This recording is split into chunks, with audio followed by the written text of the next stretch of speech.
sommes reconnaissants de ce que nous avons reçu la liaison. Et aussi concernant cela, nous avons toujours de nouveau eu à parler, n'est-ce pas? Après le retour à la maison de frère Branham, après le départ à la maison de frère Branham, et laissez-moi, avant que nous entrons dans l'observation de la parole, dire encore et mentionner encore cela. Notre bien-aimé frère Helmut Miskis a été rappelé à la maison, a été appelé à la maison. Personne de nous l'a attendu.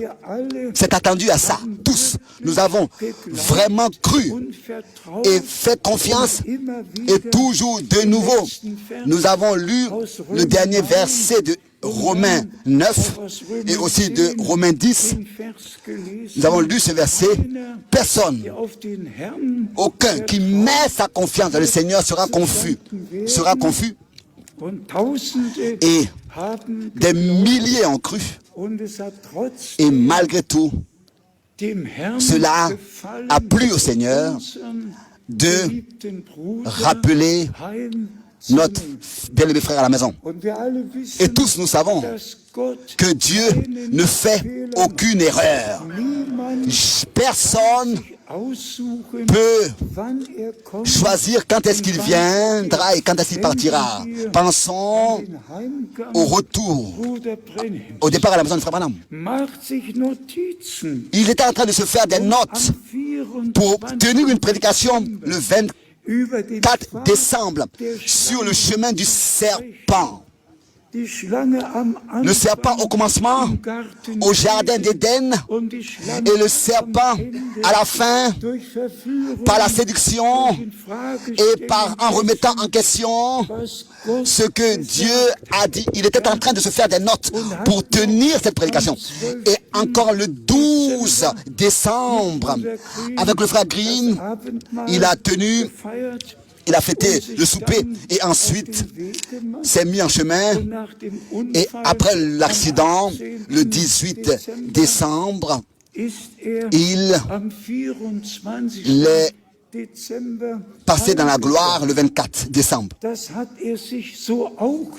Ça, il ne l'a pas voulu ainsi. Il ne s'est pas imaginé ça comme ça non plus ainsi. Il ne l'a pas choisi comme ça. Il n'a pas voulu. Mais cela est venu comme ça. Et nous ne pouvons pas dire à Dieu, ou bien demander, mais pourquoi? Pourquoi est-ce que tu as permis cela comme ça? Ou bien, pourquoi est-ce que cela s'est passé comme ça? Remercions Dieu, le Seigneur, qui fait toutes choses bien. Et disons-le aussi concernant notre bien-aimé frère Helmut Miskis. J'ai eu beaucoup de compagnons dans le royaume de Dieu, mais il était quelque chose de particulier. Ça, on peut le dire.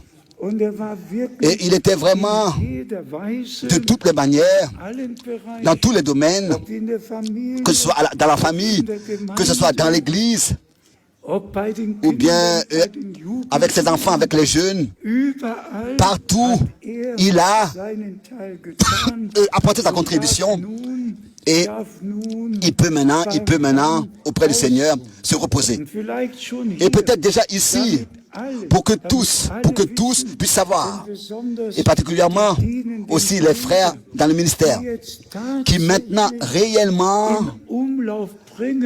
sont en train de propager partout et de poser la question, comment est-ce que ça va continuer avec frère Franck? Comment est-ce que ça sera avec frère Franck? Qu'est-ce qui va arriver à frère Franck? Et j'aimerais dire à ceux qui déjà, dans l'Internet, sont en train de s'occuper de ce sujet, comment ça va se passer avec frère Franck? J'aimerais aujourd'hui de tout votre cœur dire ce que notre Seigneur a dit dans l'évangile de Jean,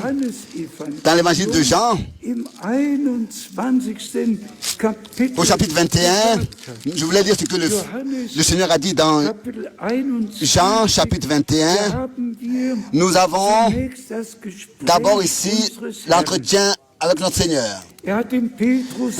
Il a dit à Pierre, au verset un moment, verset 18. Verset 18. Notre Seigneur, ici, dans Jean 21, a dit à Pierre, alors, en vérité, alors que tu étais jeune, tu te saignais toi-même et tu allais où tu voulais. Mais quand tu seras vieux, tu étendras tes mains et un autre te ceindra. Le verset 18, il a prédit ici de quelle manière Pierre allait mourir. Oui, et Pierre a écouté ces paroles et dit ensuite au Seigneur, à partir du verset 20, en relation avec Jean, Pierre s'étant retourné, vit venir Pierre, et il dit, mais qu'est-ce qui va se passer avec lui? Ce qui va se passer avec moi, tu me l'as dit, mais qu'est-ce qui va se passer avec Jean? Avec Jean, avec celui qui est couché sur ta poitrine, penché sur ta poitrine, au verset 20. Donc laissez-moi vous dire cela résumé. Notre Seigneur, n'est-ce pas, ici, a laissé écrire, si je veux qu'il reste jusqu'à que j'arrive, alors laisse les choses être ainsi.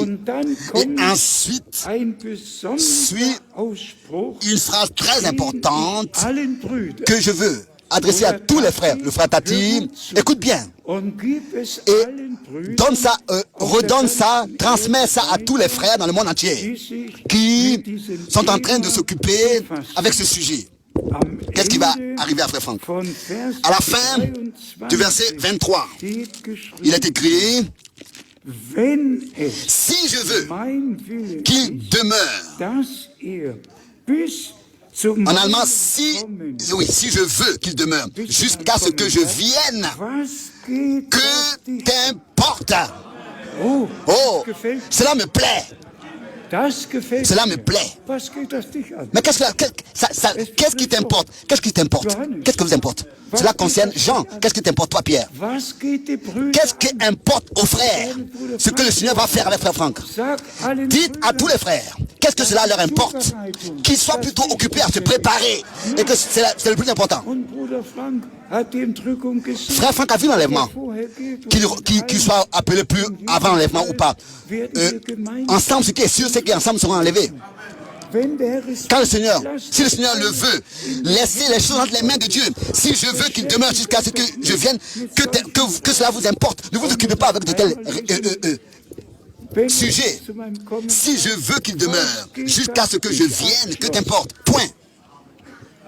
Bon, au Seigneur sur la reconnaissance. Ici, nous avons vraiment la réponse à toutes les questions dans la Bible.